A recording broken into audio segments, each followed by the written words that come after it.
রাম হরে রাম রাম রাম হরে হরে। শ্রীমতী সুশীলাবালা দেবীর উদ্দেশ্যে যে শ্রদ্ধা প্রদর্শন করা হয়েছে সেই অনুষ্ঠানে নামাচার্য শ্রীল হরিদাস ঠাকুরের প্রসঙ্গ আলোচনা করেছে। যে কোনো সাধু মহাপুরুষ দেহ রক্ষা করেন বা কোনো ভক্তিমতী মহিলা দেহ রক্ষা করেন, তার ক্ষেত্রেতেই ওই প্রসঙ্গ আলোচনা করবার একটা নিয়ম আছে। সাধারণভাবে আমরা আমাদের আত্মীয় স্বজনের বিয়োগে যেমন দুঃখিত হই, ক্রন্দন করি, ঠিক একজন বৈষ্ণব বা বৈষ্ণবী যদি এই জগৎ থেকে চলে যান, তাহলে তার জন্য প্রাকৃত শোক করা উচিত নয়। ওইটাই শাস্ত্র আমাদের শিক্ষা দিচ্ছে। পূর্ব গুরুবর্গ সেই শিক্ষা দিয়েছে। ওইটা বুঝাবার জন্য এই অধ্যায় প্রসঙ্গ আলোচনা করা হয়। হাওয়াটা রেখে ঘুরিয়ে দাও, পেপার সাইড সেদিকে হাওয়া আসছে, সেদিক দিয়ে পেপার সাইড দাও।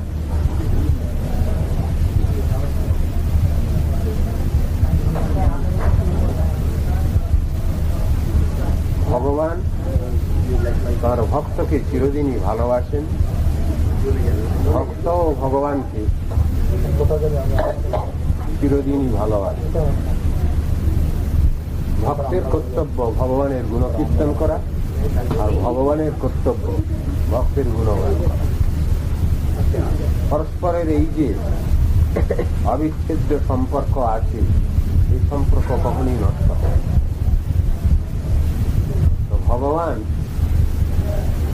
তিনি নিজেই তার ভক্তকে কোলে নিয়ে তার সমস্ত দায়িত্ব নিয়ে। নামাচার্য হরিদাস ঠাকুরের প্রসঙ্গ চাই, দেহ রক্ষা করেছেন। আমরা ছেলে পেলে মরে গেলে তাকে ছুঁই না, অচ্ছুত অস্পৃশ্য, তাকে চুলে স্নান করতে হয়। কিন্তু বৈষ্ণবের দেহ স্পর্শ করলে কখনো অস্পৃশ্যতা আসে না, পরম পবিত্র। বৈষ্ণব স্মৃতিতে আছে, কোনো বৈষ্ণব বা কোনো বৈষ্ণবী দেহ রক্ষা করলে তাকে প্রণাম করতে হয়, তাকে প্রদক্ষিণ করতে হয়, তাকে চুলে স্নান করার প্রয়োজন হয়। কৃষ্ণ শাস্ত্রের নামাচার্য হরিদাস ঠাকুরের ক্ষেত্রে ভগবান তার ভক্তকে কিরকম ভালোবাসতেন তারই পরিচয় প্রদান করেছে।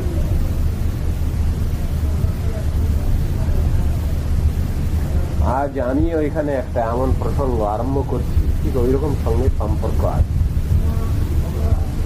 শ্রীবাস পণ্ডিতের গৃহে নাম সংকীর্তন হচ্ছে।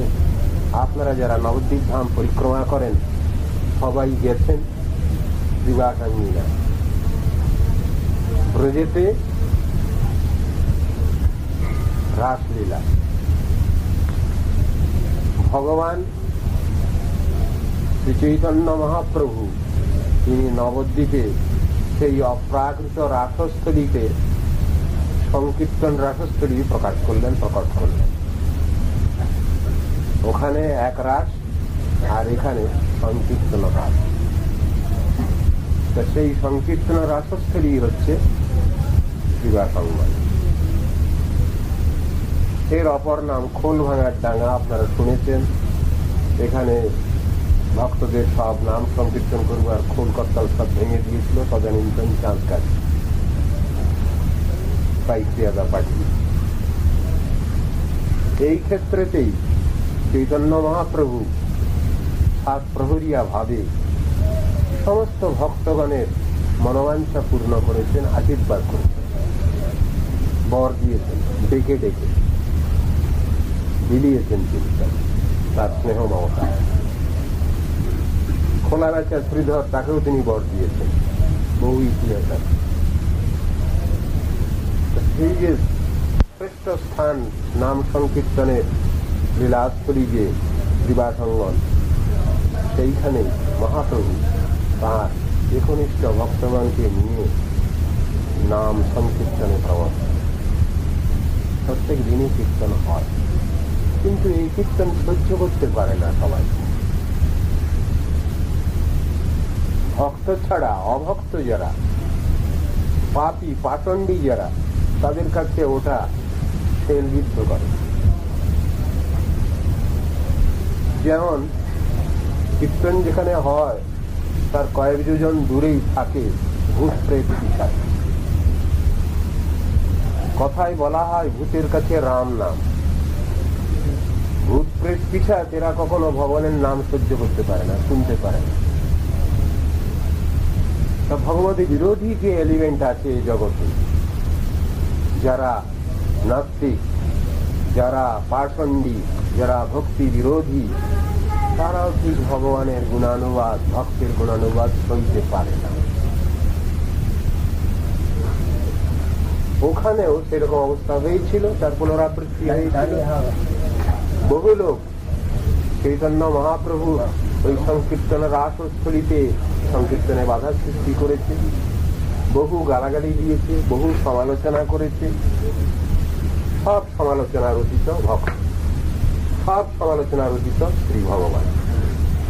নাম সংকীর্তন পুরো দমে চলে। একদিন মহাপ্রভু সেই কীর্তনেতে নৃত্য করতে করতে হঠাৎ তিনি অবসাদ বোধ করলেন। মনে শান্তি পাচ্ছি না। প্রত্যেক দিন কীর্তনেতে আমার খুব আনন্দ উল্লাস হয়, আজ মনটা বড় খারাপ লাগছে, মনে শান্তি পাচ্ছি না। কি হয়েছে শ্রীবাস? তোমার ঘরে কি কোনো দুঃসংবাদ কিছু হয়েছে? শ্রীবাস কিন্তু কিচ্ছু বলেন। ঘটনা ঘটেছে বহু আগে। শ্রীবাস পণ্ডিতের পুত্র পরলোক গমন করেছে। ও খবর যদি জানাজানি হয়ে যায় তাহলে প্রভুর সংকীর্তনে বাধার সৃষ্টি হবে। আমি প্রাণ গেলেও এটা করতে দেবো। বলেননি তিনি খবরটা, কিন্তু মহাপ্রভু অন্তর্যামী সূত্রে সবই তিনি বুঝতে পারছেন। ঘুরিয়ে ফিরিয়ে বলছেন, আজ আমি মনে শান্তি পাচ্ছি না। কেন আমার উল্লাস হয় না আজ? শ্রীবাস, তোমার ঘরে কি কোনো দুঃসংবাদ আছে? তখন তিনি তো আর মিথ্যা কথা বলতে পারবেন না ভগবানের কাছে। বললেন, প্রভু তোমার কীর্তনে বাধার সৃষ্টি হবে, এই জন্য আমি কিছু বলিনি। তুমি জিজ্ঞাসা করছো, আমি তো তোমার কাছে আর মিথ্যা কথা বলতে পারবো না। হ্যাঁ, আমার পুত্রের মৃত্যু হয়েছে। কেন তুমি বলোনি এতক্ষণ? তুমি কি আমার পর? তুমি তো আমার অত্যন্ত আপনজন। তুমি না বলেছিলে হাতে তুড়ি মেরেছিলে 1, 2, 3 বলে, যদি আমি খেতে না পাই তাহলে গঙ্গায় প্রবেশ করব। সেই ব্যক্তিকে আশীর্বাদ দিয়েছিলেন চৈতন্য মহাপ্রভু। শ্রীবাস, লক্ষ্মীও যদি কখনো ভিক্ষা মাগে তোর ঘরে কোনোদিন অভাব হবে না, খাওয়া পড়ার অভাব হবে না। সেইরূপ আশীর্বাদ প্রাপ্ত ব্যক্তি যিনি নারদ ঋষির অবতার, নাকি শ্রীবাস পণ্ডিত, আর আবার অভাব, তার ঘরে এই দুর্ঘটনা ঘটে। মহাপ্রভু সমস্যা বলছেন, চল যাই দেখি। সব ভক্তগণকে নিয়ে দেখতে গেলেন সেই মৃত পুত্র। আমরা তো জাগতিক সাংসারিক বিষয়ে আসক্ত, পুত্র কন্যা আত্মীয় স্বজন ধন যখন এই নিয়েই পড়ে আছে। কে মরছে, কে জন্মগ্রহণ করছে, কেন মরে, কেন জন্মগ্রহণ করে, কেন জীব কর্মফল ভোগ করে, ওসব চিন্তা ভাবনার বিষয় নয় আমাদের। এটা বুঝাবার জন্য সেই মৃত পুত্রকেই প্রশ্ন করেছেন মহাপ্রভু। মরা ছেলে কথা বলবে? বলে হ্যাঁ, ভগবান তো সবই পারেন। তার ভিতরে তখন জীবাত্মার অধিষ্ঠান হয়েছে ভগবদ ইচ্ছা। তাকেই সব প্রশ্ন করে যাচ্ছেন, বাচ্চা তুমি তো ভক্তের ঘরে এসেছিলে, তো ভক্তের ঘরে জন্ম লাভ করা অনেক সৌভাগ্যের কথা। শ্রীমতাঙ্গে যোগভ্রষ্ট অভিজায়তে, যোগভ্রষ্ট ব্যক্তি সাধন ভজন করতে করতে তারা ভক্তের গৃহে গিয়ে আবার মৃত্যুর পর গিয়ে জন্মগ্রহণ করে, আবার সাধন ভজন তারা শুরু করে সেখান থেকে। তুমি ভক্তের ঘর পেলে, সেখান থেকে তুমি চলে যাচ্ছ কেন? তখন সে তার ইতিহাস বলছে, তার মুখ দিয়ে ইতিহাসটা বের করছেন। ভগবানের তো সবই জানা আছে, কিন্তু শিশু কি বলে ওর ইতিহাসটা, জীবনের ইতিহাসটা দিয়ে আমাদের সকলকেই জানাতে চাচ্ছেন। হ্যাঁ, আমার বড় সৌভাগ্য ছিল, আমি ভক্তের ঘরে এসেছিলাম, কিন্তু আমার যে কর্ম চিহ্নিত, সেই কর্মের ফলটা, সেই সৎকর্মের ফলটা চিহ্নিত। যে কয়দিন আমার এখানে অন্ন জল ছিল, সে কয়দিন আমি এখানে বসবাস করবার, সান্নিধ্য লাভ করবার সুযোগ পেয়েছি। আমার সময় হয়ে গেছে, আমি চলে যাব। এই প্রসঙ্গগুলো শিক্ষা দিয়েছেন। বহু কথা আলোচনার আছে, জীবের জন্ম মৃত্যু রহস্য, কর্ম, কর্মফল ভোগ, কি কারণে মানুষ বারবার করে পুনরায় সংসারে আসছে, জন্মগ্রহণ করছে, আবার পুনরায় মৃত্যু মুখে পতিত হচ্ছে। সাধারণ কর্মফলবাধ্য জীব, তা সে যেমন যাতায়াত করছে, আর নিত্য সিদ্ধ নিত্য মুক্ত মহাত্মা যারা এই জগতে আসছেন, তাদের অবস্থা কি দুইয়েরই কি এক? বা সাধন ক্রমেতে যারা সিদ্ধি লাভ করছেন, এদের অবস্থা আর সাধারণ মানুষের অবস্থা কি এক নয়? সেইটাই বুঝাবার চেষ্টা করেছেন এই অবস্থা। এর ভিতরে জন্মান্তর তত্ত্ব, এর ভিতরে দৈব পুরুষকার সবকিছু মিশিয়ে আছে। সেই প্রসঙ্গটাই আমি আলোচনা করছি। পঞ্চবিংশ অধ্যায় চৈতন্য ভাগবত। জয় জয় সর্বলোকনাথ গৌরচন্দ্র, জয় বিপ্রবেদ ধর্ম নেশির মহেন্দ্র, জয় শচীগর্ভরত্ন কারুণ্য সাগর, জয় জয় নিত্যানন্দ, জয় বিশ্বম্ভর, ভক্ত গোষ্ঠী শহীদ গৌরাঙ্গ জয় জয়, শুনিলে চৈতন্য কথা ভক্তি লভ্য হয়। মধ্যখণ্ড ভক্তি রসের নিদান, নবদ্বীপে যে ক্রীড়া করিলা সর্বপ্রাণ, নিরবধি করে প্রভু হরি সংকীর্তন, আপন ঐশ্বর্য প্রকাশ হয় সর্বক্ষণ। নৃত্য করে মহাপ্রভু নিজ নামাবেশে, হুঙ্কার করিয়া মহা অট্ট হাসে, প্রেম রসে নিরবধি গড়াগড়ি যায়, ব্রহ্মার বন্দিত অঙ্গ পূর্ণিত ধুলায়। প্রভুর আনন্দ আবেশের নাহি অন্ত, নয়ন ভরিয়া দেখে সব ভাগ্যবন্ত। বাহ্য হইলে বৈশে প্রভু সর্বগণ লইয়া, কোনদিন গঙ্গা জলে বিহরয় গিয়া, কোনদিন নৃত্য করি বসেন অঙ্গনে, ঘরে স্নান করায়েন সর্বভক্তগণে। যতক্ষণ প্রভুর আনন্দ নৃত্য হয়, ততক্ষণ দুঃখী পুণ্যবতী জল বহে। সেই শ্রীবাসের গৃহে এক পরিচারিকা, যার নাম দুঃখী নাম ছিল, সেই ঝি চাকরানী। ক্ষণেকে দেখায় নৃত্য সজল নয়নে, পুনঃ পুনঃ গঙ্গা জল বহি বহি আনে। মহাপ্রভুর প্রাণের জন্য, ভক্তগণের সেবার জন্য সেই দুঃখী বলে যে পরিচারিকা, সে জল বয়ে বয়ে আনছে গঙ্গা থেকে। সারি সারি চতুর্দিকে এড়ে কুম্ভগণ, দেখিয়া সন্তোষ বড় শ্রীশচীনন্দন। শ্রীবাসের স্থানে প্রভু জিজ্ঞাসে আপনে, প্রতিদিন গঙ্গা জল কোন জন আনে? এত যে জল আসে, কে সব জল নিয়ে আসে? শ্রীবাস বলাই প্রভু দুঃখী বহি আনে।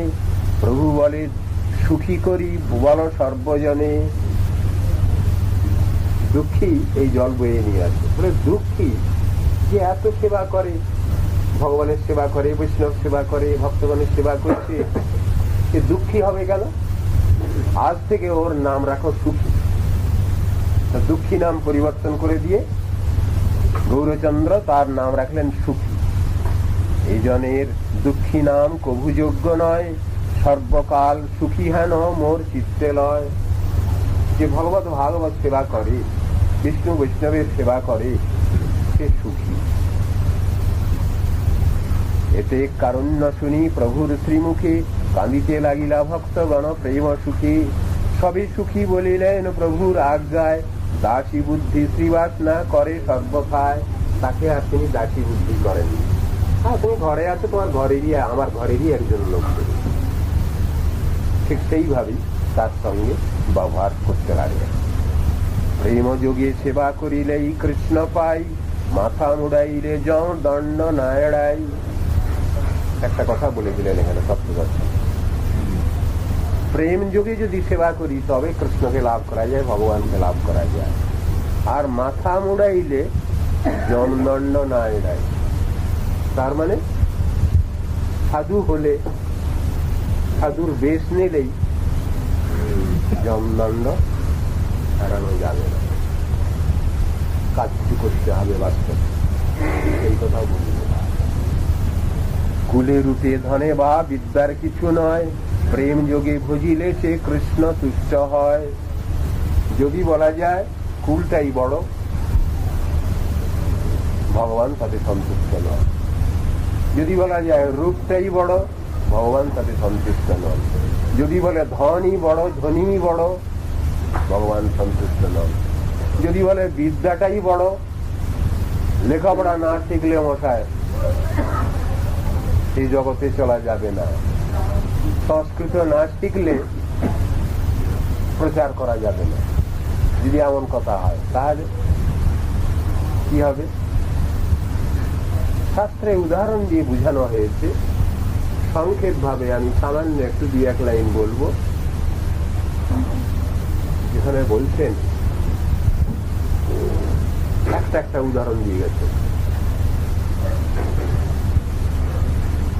विद्या गजेंद्र का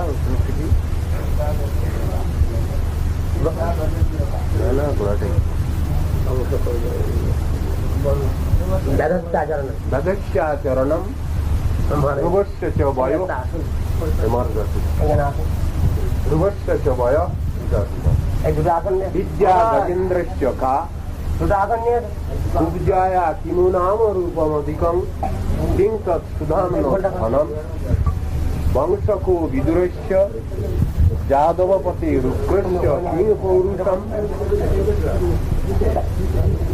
भक्त्या तुष्टति केवलं न च गुणैर्भक्ति प्रियो माधव।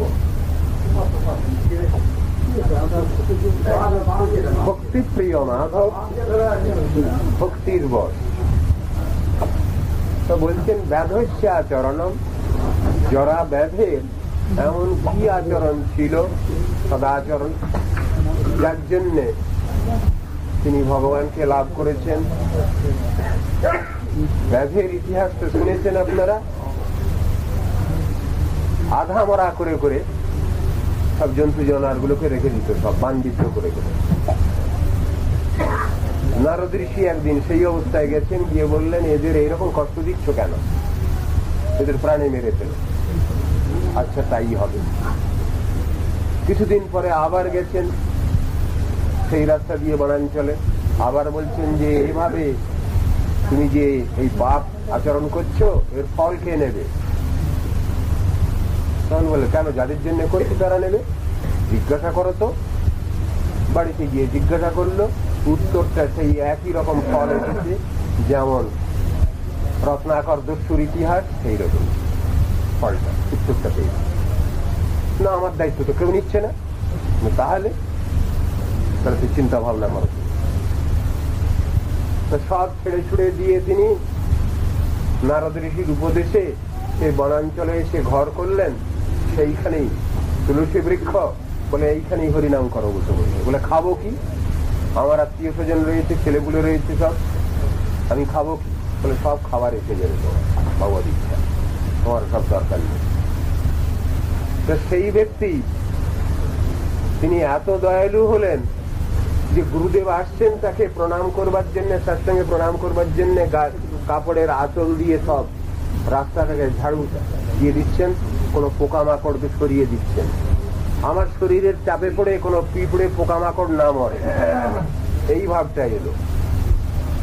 তাই বলছেন ব্যাধস্য আচরণম, ব্যাধের এমন কি আচরণ ছিল তিনি যে ওই রকম ধরনের দয়া গুণ লাভ করলেন। ধ্রুবস্য চ বয়, যদি বয়সের সময়সীমাটাই যদি ভজন সাধনের উপযোগী হয়, তাহলে ধ্রুবের এমন কি বয়স ছিল? পঞ্চম বর্ষীয় বালক, তিনি কঠোর তপস্যায় বেরিয়ে পড়লেন। তাহলে ধ্রুব, অনেক সময় আমরা বলছি সংসারে, আরে হরিভজন এখন কিসের, সংসারে ভোগসুখ কর, বুড়ো থুড়ো হলে তখন একবার কেষ্টু বিষ্টু বলিস। কথাটা ভুল, বিচারটা ভুল। ধ্রুবস্য চ বয়, তাহলে সাধন ভজন করতে গেলে বয়সের কোন সময়সীমা কিছু নাই, লেখা নেই। শাস্ত্রে লেখা আছে বাচ্চা বয়স থেকেই হরিনাম করো, ভগবত সাধন ভজনে মনোনিবেশ করো, কৌমার আচরে প্রাজ্ঞ ধর্মান ভাগবতানি বলছেন। আবাল্যাৎ হরিং ভজ, ছেলেবেলা থেকে হরি ভজনে মনোনিবেশ করো, এই কথা বলা আছে। কিন্তু ভগবানকে ভালোবাসতে গেলে ওই রকম ধরনের কোনো কথা লেখা নেই যে বুড়ো হলে তবে ডাকতে হবে ভগবান। এটা একটা সাধারণ ভ্রম আমাদের মধ্যে। তা বলছেন ব্যাধস্য আচরণম ধ্রুবস্য চ বয় বিদ্যা গজেন্দ্রস্য কা, লেখাপড়া না জানলে পরে আমার কিছু হবে না, সুবিধা হবে না। সুতরাং বিদ্যা যদি আসল হয় ভগবানকে পাওয়ার মূল লক্ষ্য, তাহলে গজেন্দ্র সে কি লেখাপড়া করেছিল? গজেন্দ্র মোচন হয়েছিল, গজেন্দ্র মোক্ষণ হয়েছিল, যুদ্ধ হয়েছিল সে কুম্ভীরের সঙ্গে আর গজের সঙ্গে। শাস্ত্রে যা লেখা আছে, বর্ণনা আছে, সে 10,000 বছর যুদ্ধ হয়েছে, টানাটানি হয়েছে। চিৎকার করে তখন হে হরি রক্ষা করো, তখন হরি এসে রক্ষা করেছেন তাকে। চক্র সে গ্রাহক কুমারী গজরাজ কো উদ্ধারে লেখা। তার এমন কি লেখাপড়া জানা ছিল? খুব জায়া কিমুনাম রূপম অধিকম, যদি বলা যায় রূপগৌরবটাই বড়, তাহলে কুবজার এমন কি রূপগৌরব ছিল? কুজি, পিঠে অনেকগুলো কুজ ছিল। কিন্তু সুদামনোদ্ধনম, যদি বলা যায় ধনটাই ভগবানকে পাওয়ার একমাত্র উপায়। হ্যাঁ, এই সংসারে বাঁচতে গেলে, খাওয়া পড়া সব কিছু সেবা করতে গেলে টাকা করেই কিছু প্রয়োজন আছে, কিন্তু ওইটাই সর্বস্ব নয়। ওটা সেবায় নিযুক্ত করলে পরে মঙ্গল, তা না হলে সদ্বৈব অমঙ্গল। কিন্তু সুদামনোদ্ধনম, সুদামা বিপ্র, তিনি তো ভিক্ষুক ছিলেন, ভিক্ষাজীবী, কোনদিন পেলেন, কোনদিন পেলেন না। যদৃচ্ছা লাভ সন্তুষ্ট, এই অবস্থা তার ছিল। তিনি কি ভগবানকে পাননি? তিনি তো ভগবানের সখা। কিন্তু সুদামনোদ্ধনম বংশকো বিদুরস্য, যদি বলে বংশ গৌরবটা বড়, তাহলে বলে বিদুর, তিনি তো দাসী পুত্র, তার এমন কি বংশ গৌরব ছিল? কিন্তু তিনি ভগবানের প্রিয় হয়েছিল, প্রিয় ছিলেন। যাদবপতির উগ্রস্য কিং পৌরুষম, যদি বলা যায় পৌরুষটাই বড়, যদুপতি উগ্রসেন তার কি পৌরুষ ছিল, বাহাদুরি ছিল। তারই পুত্র, তাকে বন্দী করে রাজা হয়েছিল ভোজকুল কুলাঙ্গার কংস, কি বাহাদুরি ছিল তার। বলে এই যতগুলো উদাহরণ দিয়ে গেলেন, এর কারো কোনো বাহাদুরি টিকবে না। বলছেন ভক্তিয়া তুষ্টি কে বলম নচ গুণৈর ভক্তি প্রিয় মাধব, ভক্তি প্রিয় মাধব ভক্তির বশ, কেবল ভক্তির বশ চৈতন্য গোসাই। সেই কথা এখানে বলছেন। কুলে রূপে ধনে বা বিদ্যার কিছু নয়, প্রেম যোগে ভজিলে সে কৃষ্ণ তুষ্ট হয়। ভগবান তুষ্ট হন ভক্তিতে, ভগবত প্রীতি প্রেমেতে সন্তুষ্ট হন। নামের অতি হলে প্রেমেরও উদয়, প্রেমেতে হরিকে পাই। কথাটা পরপর বলছেন। যতে কহেন তত্ত্ব বেদে ভাগবতে, সব দেখায়েন গৌর সুন্দর সাক্ষাতে। শাস্ত্রে যা কিছু তত্ত্ব নির্দেশ করা হয়েছে, গৌর সুন্দর নিজে স্বয়ং অখিল লোক শিক্ষক রূপে এই জগতে এসে শিক্ষা দিচ্ছে। তো ভগবান তার নিজস্ব কথা বুঝাতে গিয়ে জগৎজীবকে ওইভাবে জগৎগুরুর লীলার অভিনয় করছেন। তা না করলে জগতের লোক তো শোনে না, বোঝে না কিছু। সেই জন্য তাকে নিজে আচরণ করে শিক্ষা দিতে হবে। চৈতন্য মহাপ্রভুর শিক্ষার মধ্যে তাই পাওয়া যায়, আপনি আচরি ধর্ম জীবেরে শিখায়, আপনি না কইলে ধর্ম শিখানো না যায়। গুরুপাদ পদ্ম বলতেন যে বহু ব্যক্তি আছেন যারা বলছেন আমি আচরণ করব না, কিন্তু বলবো, উপদেশ দেব। সেই কথা বলতে গিয়ে বলেছিলেন একজন নাম করা ড্রামাটিস্ট, একজন কিনা শেক্সপিয়ার, তিনি বলেছিলেন don't follow me but follow my word, এমন কথা বলেছিলেন। গুরুপাদ পদ্ম সেই কথা দিয়ে ধরে বলতেন এটা কখনো চলবে না, আমি যা করি তা করো না, আমি যা বলি তাই শোনো। আমি যা করি আমি অন্যায় করি, সুতরাং এটা তোমরা করো না। আমি যা করি ভুল করি, অন্যায় করি, ওটা তোমরা করো না। আমি যা বলি তাই শোনো, হবে না তো। সেই জন্যই আচরণের কথাটা এই, আচরণ মানে প্র্যাকটিক্যাল। এখানে বলছেন কি, গৌর সুন্দর সব কিছু শাস্ত্রের যা কিছু মর্ম, বেদে ভাগবতে যা কিছু তত্ত্ব দর্শন তিনি বলেছেন, সেটা নিজে আচরণ করে জগৎগুরু লোক শিক্ষক রূপেতে তিনি শিক্ষা দিচ্ছেন জগৎকে। দাসী হই যে প্রসাদ দুঃখীরে হইল, বৃথা অভিমানী সব তাহানা দেখিল। শ্রীবাস পণ্ডিতের ঘরে যে পরিচারিকা, তাকে মহাপ্রভু যে দয়া করছেন, সাধারণ জগতের লোক এ দয়ার করুণা উপলব্ধি করতে পারে না। কি কহিব শ্রীবাসের ভাগ্যের মহিমা, যার দাস দাসীর ভাগ্যের নেই সীমা। আর শ্রীবাস পণ্ডিতের ভাগ্যের কথা কি বলবো, যার ঘরের দাস দাসী তারাও পর্যন্ত মহাপ্রভুর কৃপা পাচ্ছে, সেবার অধিকারের স্বীকৃতি পাচ্ছে। আর তার ঘরের যিনি মালিক শ্রীবাস পণ্ডিত, তার কথা আর কি বলবো। একদিন নাচে প্রভু শ্রীবাস মন্দিরে, সুখে শ্রীনিবাস আদি সংকীর্তন করে। একদিনকার কথা বলছেন, সেই শ্রীবাস মন্দিরে যেখানে সেই সংকীর্তনের আসস্থলী প্রকটিত, সেইখানে যেখানে নিত্যই নাম সংকীর্তন হয়, চৈতন্য মহাপ্রভু তাতে যোগদান করেন, নৃত্য কীর্তন করেন ভাবাবেশে। সেইখানকার কথা বলছেন একদিনকার। দৈবে ব্যাধি যোগে গৃহে শ্রীবাস নন্দন, পরলোক হইলেন দেখে নারীগণ। শ্রীবাস পণ্ডিতের পুত্রে পরলোক গমন হয়েছে। আনন্দে করেন নৃত্য শ্রী শশী নন্দন, আচম্বিতে শ্রীবাস গৃহে উঠিল ক্রন্দন। যখন এদিকে নৃত্য কীর্তন চলছে, সেই সময় শ্রীবাস পণ্ডিতের পুত্র মারা গেছেন, কান্নাকাটি উঠেছে। শ্রীবাস পণ্ডিত জানতে পেরেই চট করে ছুটে গেছেন। সত্তরে আইলা গৃহে পণ্ডিত শ্রীবাস, দেখে পুত্র হইয়াছে পরলোকবাস।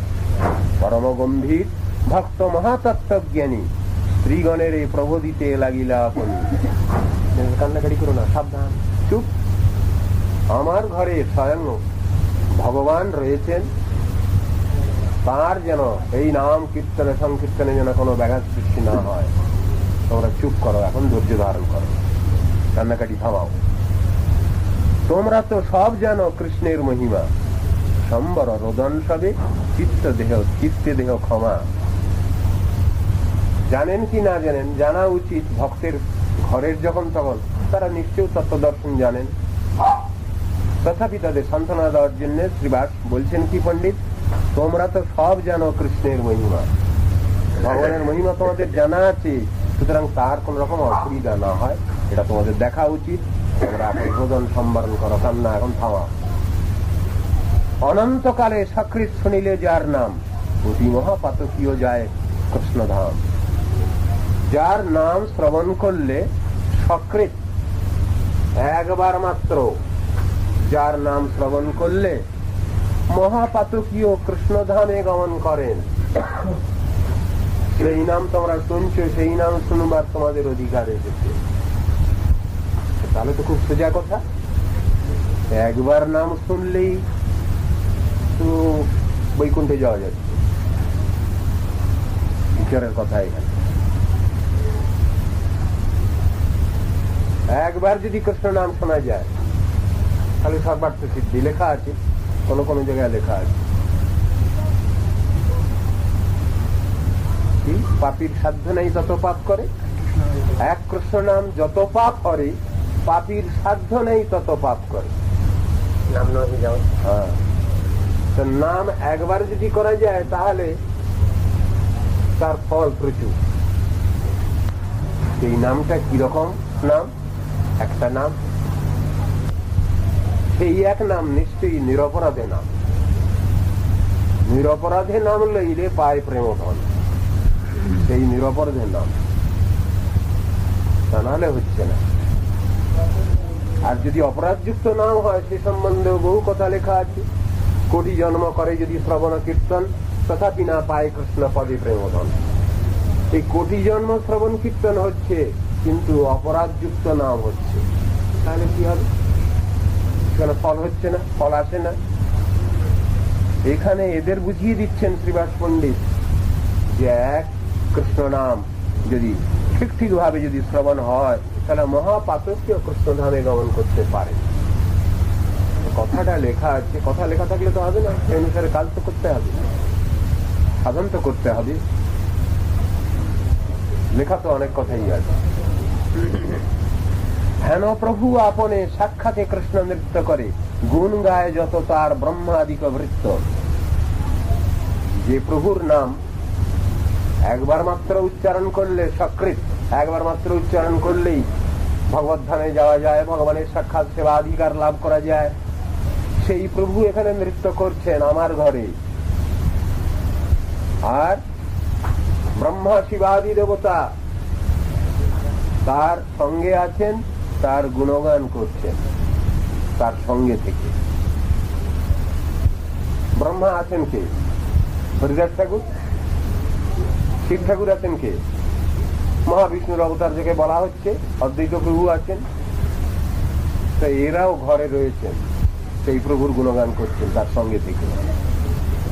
এ সময়ে যাহার হইল পরলোক, ইহাতে কি বুঝায় করিতে আর শোক। এমন সুন্দর পরিবেশ, সুন্দর সময়ে ছেলে পরলোক গমন করেছে, কত সৌভাগ্য বলতো। সে তো নাম কীর্তন শুনতে শুনতেই পরলোক গমন করেছে, কত সৌভাগ্য তার। এই সৌভাগ্য নিয়ে কথা। যখন কেউ দেহত্যাগ করছেন তখন তাকে নাম শোনানো একটা কথা,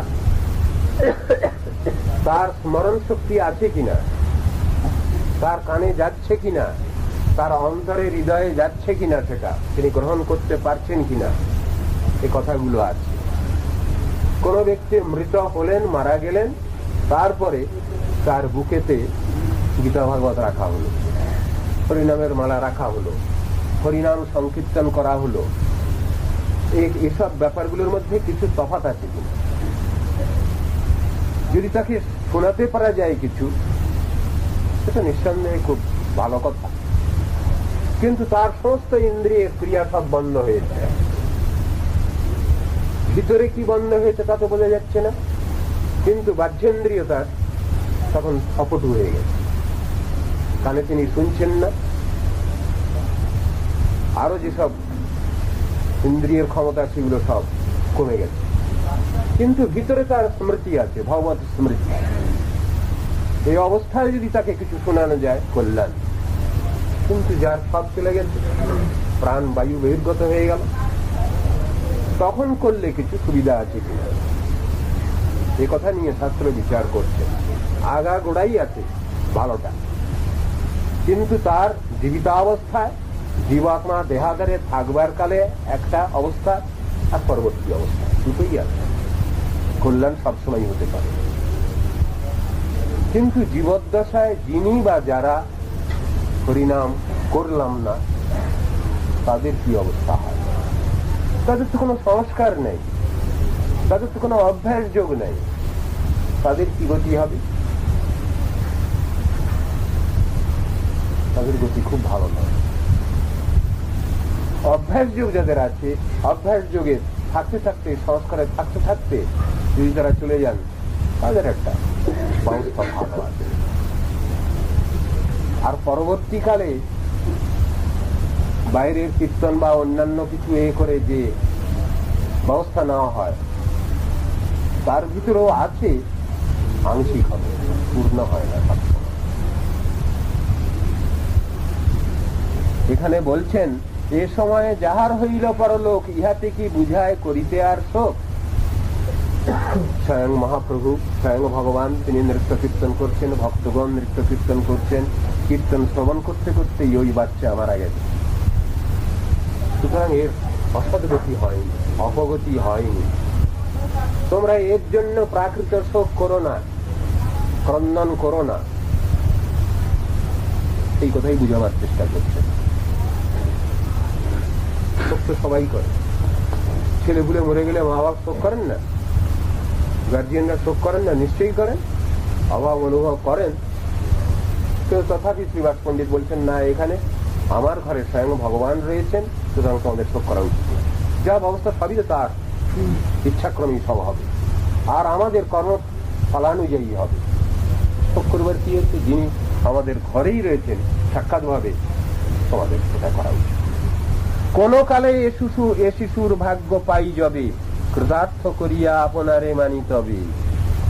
এই শিশু যে ভাগ্য পেয়েছে আজ, স্বয়ং ভগবানের সামনেই দেহ রক্ষা করেছে, এই ভাগ্য আমি যদি পাই তাহলে বেঁচে দেব। শ্রীবাস পণ্ডিত বলছেন, শিশুর ভাগ্যের প্রশংসা করে শ্রীবাস পণ্ডিত নিজেকে ওই রকম ধরনের ভাগ্য পেতে চাচ্ছেন তিনি। আমি যদি এরকম ভাগ্য পাই আমার শিশুর মতো, তাহলে আমি কৃতার্থ হয়ে যাব। এই ভাগ্য আমার হবে কিনা? সব বৈষ্ণবগণ সামনে থাকবেন, তারা হরিকথা শ্রবণ করাবেন, হরিনাম শ্রবণ করাবেন, সেইভাবে আমি দেহত্যাগ করবো, এই সুযোগ কি আমার হবে কখনো? আমি কৃতার্থ হব তাহলে যদি আমি এই সুযোগ পাই। যদি বা সংসার ধর্মে নার সম্বরিতে বিলম্বে কান্দিহ যার যেই লয় চিত্তে। সংসার ধর্মে তোমরা আছো, জগতের মায়া মমতা তোমাদের আছে, থাকতেই পারে। যদি তোমাদের কানতেই হয় তাহলে কান্নাটা এখন বন্ধ রাখো। যে পর্যন্ত কীর্তন চলবে সে পর্যন্ত কান্নাকাটি করো না, ধৈর্য ধারণ করো। কানতে যদি হয় তাহলে পরে কান্দো। বিলম্বে কান্দিও যার যেই লয় চিত্তে। অন্য যেন কেহ এ আখ্যান না শুনাই, পাছে ঠাকুরের নৃত্য সুখভঙ্গ হয়। এই ঘটনা যা হয়েছে কেউ যেন না শুনতে পায়, আর আমার প্রভুর কানে যেন না পৌঁছায়, তাহলে কিন্তু সব রসভঙ্গ হয়ে যাবে, কীর্তন কীর্তন সব বন্ধ হয়ে যাবে, আমার অপরাধে পড়ে যাবে। সুতরাং তোমরা ধৈর্য ধারণ করো, একবার কান্নাকাটি বন্ধ করে দাও। কলরব শুনি যদি প্রভু বাহ্য পায়, তবে আজি গঙ্গা প্রবেশিমু সর্বথায়। বাবা, এই ভীষণ ব্যাপার। যে তোমাদের এই কান্নাকাটি শুনে যদি মহাপ্রভুর কানে যদি যায় এই কথা, তাহলে আমি কিন্তু গঙ্গায় ঝাঁপ দেবো, কান বিসর্জন করবো। তাহলে প্রতিজ্ঞা দেখুন, ভগবানকে কিরকম ভালোবাসা। তাঁর কীর্তনে যদি ব্যাঘাত হয় তাহলে আমি আমার জীবন রাখবো না, ওই প্রতিজ্ঞা করে বসে আছে। সেই জন্য আমি গঙ্গায় প্রবেশ করি। সবে চিত্ত সবে স্থির হইলেন শ্রীবাস বচনে, চলিলেন শ্রীবাস প্রভুর সংকীর্তনে। সবাইকে আশ্বস্ত করে আবার তিনি ফিরে গেলেন সংকীর্তন মন্ডলীতে ফিরে গেলেন। পরানন্দে সংকীর্তন করে শ্রীবাস, পুনঃ পুনঃ বাড়ে আরো বিশেষ উল্লাস। কীর্তন আবার চলছে। শ্রীবাস পণ্ডিতের এমন মহিমা, চৈতন্যের পার্ষদের এই গুণসীমা। ভগবান যেন উদ্বেগ না পান, ভগবানকে যেন কষ্ট দেওয়া না হয়, তার যেন কোন রকম ধরনের আচার আচরণে যেন বাধা সৃষ্টি না হয়, তার জন্য জীবন দিতে প্রস্তুত। এটাই ভক্তমান। ভক্ত মানে যিনি ভগবানের সামান্য দুঃখ কষ্ট দিতেও যিনি রাজি নন। ভগবান ভক্তের এমনই প্রচেষ্টা, তিনি ভগবানের কাছে কোনো কিছু প্রার্থনাও করছেন না, প্রাকৃতিক জগতের কামনা বাসনাই নেই। ভক্ত পাচ্ছে ভগবানকে কষ্ট দেওয়া হয়। নাস্তা ধর্মে নৈব নৈব বসুনিচয়ে নৈব কামোপভোগে যজ্জৎ ভব্যম ভবতু ভগবৎ মত পূর্ব কর্মানুরূপম। এতৎ প্রার্থনা মম বহুমতম জন্ম জন্মান্তরেপি তৎপাদাম্ভোরুযুগবধা নিশ্চলা ভক্তিরূপ। প্রাকৃতিক জগতের কামনা বাসনা তিনি রাখছেন না। আমার এই একান্ত আকাঙ্ক্ষা, তৎপাদাম্ভোরুযুগবধা নিশ্চলা ভক্তিরূপ। তোমার কৃপাদ পদ্মে যেন নিশ্চলা ভক্তি থাকে, আমি যেন তোমার ভক্তের সঙ্গ লাভ করি, তোমার ভক্তের সান্নিধ্য লাভ করি, তোমার চরণে আমার মতি থাকুক, সেই আছে আকাঙ্ক্ষা। ভক্তের তো প্রাকৃতিক কামনা বাসনা নাই। এত কষ্টাস, এত কেয়ারফুল ভক্ত, ভগবানকে কোনোভাবেই উদ্বেগ দিতে চাচ্ছে। আমি তোমার সেবা করছি, যখনই তোমার কাছে আমি কিছু পার্থিব জগতের কিছু বিষয়ে প্রার্থনা করি, তখনই তোমাকে কষ্ট দেওয়া হয়। আমার জন্য তোমাকে কষ্ট স্বীকার করতে হবে, চিন্তা ভাবনা রাখতে হবে। সেই জন্যই ভক্তের প্রাচ্য কামনা বাসনা। পাশ্চাত্য দেশের লোক তারা ভগবানকে ভালোবাসছে, দেখা যাচ্ছে সেখানে ভগবানের কাছে তারা চাইছে, প্রার্থনা করছে, তাদের কিছু চাহিদা আছে। God give us our daily bread. আমাদের দেশেও এরকম কথা আছে, কি বেলায় দে রাম নাকি, হে রাম তুমি আমাকে পাইয়ে দাও কিছু, আমার ভরণ পোষণের কিছু ব্যবস্থা নাও। আমরা দুমকায় প্রচারে যখন ছিলাম, সেখানে ওই তুলসী মন্দিরে আমরা থাকতাম। সেখানে ভোরবেলায় একজন বৃদ্ধ কংগ্রেসী একজন লিডার, একজন তিনি এসে ওই প্রার্থনা করতেন, পাইয়ে দাও পাইয়ে দাও। পাইয়ে দেওয়াটা তো ভগবানকে খাটিয়ে নেওয়া। আর্য ঋষিগণের যে দর্শন, আমাদের পূর্বপূর্ব গোস্বামীগণের যে দর্শন, গুরুবর্গের দর্শন, সেটা হলো ভগবানের কাছে তোমরা কখনো কিছু চাইবে না, চাইতে যদি হয় তার কাছে ভক্তি প্রার্থনা করে, এছাড়া অন্য কিছু চাইতে না। সেই প্রার্থনার মধ্যে ভগবানের কষ্ট স্বীকার করে।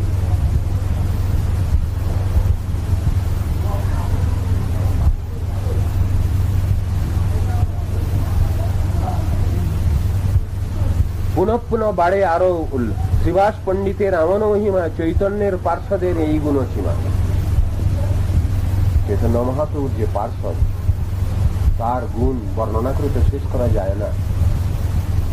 সানুভাবানন্দে নৃত্য করে গৌরচন্দ্র, কতক্ষণে রহিলেন লই ভক্ত বৃন্দ।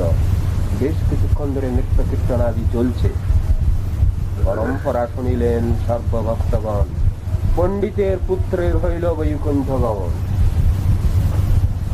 পরম্পরাক্রমে শুনেছেন, ওরা কান্নাকাটি করেনি, কিন্তু জানাজানি হয়ে গেছে, শুনে ফেলেছেন মহাপ্রভু শ্রীবাসের পুত্র বৈকুণ্ঠ গমন করেছে। একেবারে নির্দিষ্ট ভাব বৈকুণ্ঠে গেছেন।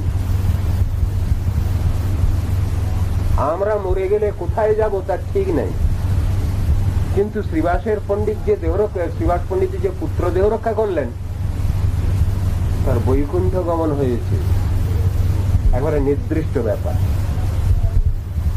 মহাপ্রভুর সামনে ঘটছে ঘটনা, এবং সেই শিশুরও ওই রকম ধরনেরই অধিকার হয়েছে, অধিকার পেয়েছে বৈকুণ্ঠ গমন।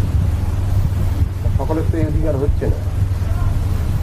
কে বলে দেবে